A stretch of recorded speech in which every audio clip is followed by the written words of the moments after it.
नमस्कार, take legal S4 channel पर आप लोगों का मैं राजेंद्र शाह स्वागत करता हूं। साथियों, बहुत बड़ी दुखद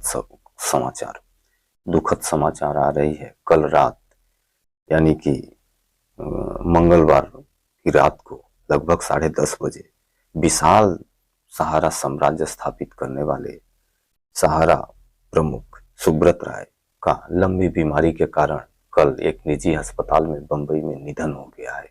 उनके निधन के बाद पूरे देश में शोक की लहर व्याप्त हो गई है। इसके साथ साथ तमाम निवेशक तथा पूरे देश के जो कार्यकर्ता हैं, एम्प्लॉय हैं, उनमें भी शोक की लहर पैदा हो गई है। अब बहुत बड़ा चिंता आम निवेशकों का हो गया है कि उन निवेशकों का पैसा आखिर अब कैसे मिलेगा, बहुत बड़ा सवाल। हालांकि साथियों, मैं इतने बड़े विशाल साम्राज्य स्थापित करने वाले सुब्रत राय को सादर श्रद्धांजलि प्रस्तुत करता हूं।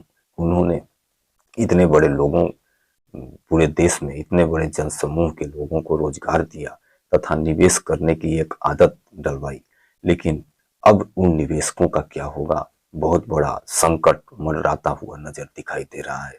लेकिन फिर भी हम लोगों को बहुत निराश होने की बात नहीं है, क्योंकि सहारा निवेशकों के भुगतान की जिम्मेदारी सरकार ले लिया है, अपने कंधों पर लिया है। यह सरकार की जिम्मेदारी है कि सरकार यथाशीघ्र निवेशकों का भुगतान कराएं तथा सहारा के जो भी कर्मचारी हैं, कार्यकर्ता हैं, उनका रोजगार बचाए। हालांकि साथियों,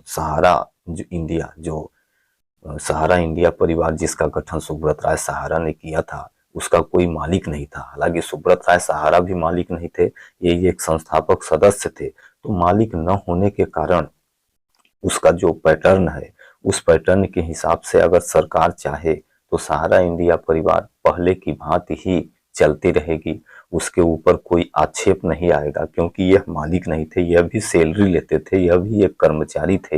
लेकिन इतना बड़े लोगों को रोजगार देना और इतने बड़े निवेशकों को जीवन स्तर का ऊपर उठाना बहुत बड़ी सराहनीय कार्य इनका था।